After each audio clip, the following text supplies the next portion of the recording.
ख्रिस्ताच्या नावामध्ये मी सर्वांना आज या सुंदर अशा सकाळच्या शुभेच्छा देत आहे। आजच्या दिवसाला आपल्या जीवनामध्ये आम्ही सुरुवात करत असताना आपण देवाच्या नावाने, देवाच्या वचनाने आम्ही आपल्या या दिवसाला सुरुवात करूया।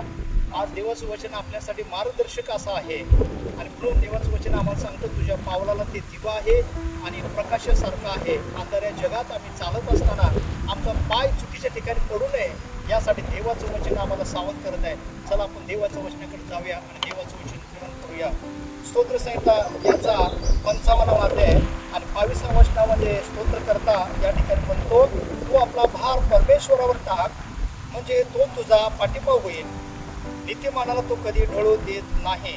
किती हे सुंदर असं वचन आहे। या ठिकाणी दावीद या वचनाने आपल्याला एक जीवनामध्ये खूप आशा या ठिकाणी देत आहे की तो म्हणतो या ठिकाणी तू तुझा भार परमेश्वरावर टाक म्हणजे तो तुझा पाठिंबा होईल, तो तुला कदापि पडू देणार नाही, तो तुला ढळू देणार नाही। प्रियाओ, या जीवनामध्ये आम्ही जीवन जगत असताना आमचा भार या ठिकाणी आम्ही कोणत्या ना कोणत्या व्यक्तीवर टाकतो।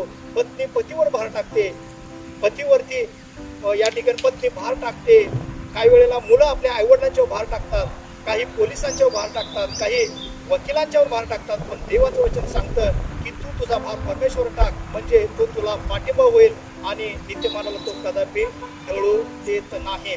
प्रियाओ, आम्ही त्याच्यावर भार टाकलेले काय होईल तर नक्कीच तुमच्या जीवनाच्या जे काही कार्यसिद्धी आहे, जीवनामधले जे काम आहे ते नक्कीच तो या ठिकाणी सिद्धीस नेणार आहे। आणि म्हणून देवाचं वचन आम्हाला या ठिकाणी पुन्हा उत्साहित करत आहे, प्रफुल्लित करत आहे की तुम्ही प्रभू येशू ख्रिस्तावर विश्वास ठेवा आणि देवाचं वचन तुम्ही लोकांपर्यंत पोहोचवा म्हणजे प्रियाओ या ठिकाणी तुमचे जीवनामध्ये जे काय कार्य आहे ते कार्यसिद्धीस या ठिकाणी जाणार आहे। आज दावीद राजा आपल्याला या ठिकाणी आशा उत्पन्न करत आहे की तुम्ही तुमच्या जीवनामध्ये परमेश्वरावर भार या ठिकाणी टाका।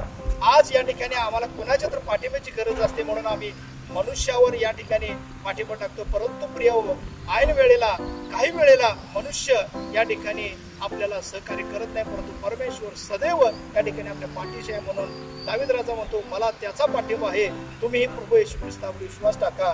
या ठिकाणी हे वचन अनेकांपर्यंत पोहोचवा प्रियाओ, जेणेकरून त्यांच्या जीवनामध्ये अनेक गोष्टी त्या घडू शकतात, देवाचा आशीर्वाद प्राप्त होऊ शकतो। हे चॅनल जे पुष्कळ लोक अंधकारामध्ये पापामध्ये त्यांच्यापर्यंत पोहोचू दे म्हणून तुम्ही लाईक करा, शेअर करा आणि सबस्क्राईब करायला विसरू नका। आमेन।